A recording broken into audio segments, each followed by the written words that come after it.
COVID-19, Trump could have been a hero. You wrote that Donald Trump could have been a hero. What was it deep down that stopped Donald Trump from being the hero to America? First of all, I would suggest that it's like just not in his DNA.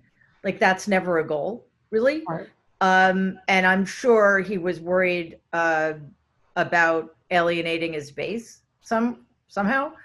But even more fundamental than that, admitting the virus existed would have been admitting that there was something wrong.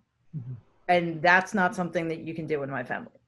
Secondly, when it became unavoidable, like when this became something we had to talk about and we had to deal with, he couldn't handle it and be honest and straightforward about it, because that would have been admitting he'd made a mistake. So right. Here we are, however many months of death and illness later, where he continues not to wear masks, he continues not to tell other people they should, and he continues to pretend that it's not a big deal, it's going to go away, and it's a China virus, because he just can't help the racism. Can you help us understand why he would attack Dr. Birx and Dr. Fauci, especially, and allow his media minions to smear Dr. Fauci, especially to destroy his credibility?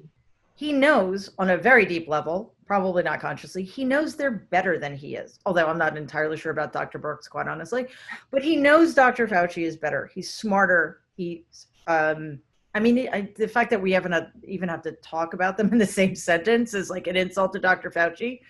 And he's jealous.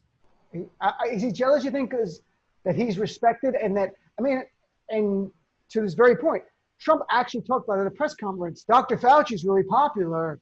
Nobody likes me, literally saying nobody likes me, and sort of befuddled. He works for me. How could he be popular and I not be popular? And he really, one of the few true statements he's made at a press conference saying nobody likes me. He was at the same time also trying to co-opt Dr. Fauci's popularity by taking responsibility. He works for me. He's my guy. So therefore anything he does should reflect well on me. Although I think we're a little past that point. And he just, he is confused about it, which is probably one of the most confusing things for people outside of the situation. You know, that Donald at this point could, with a straight face, think that, he's doing a good job, but he probably does.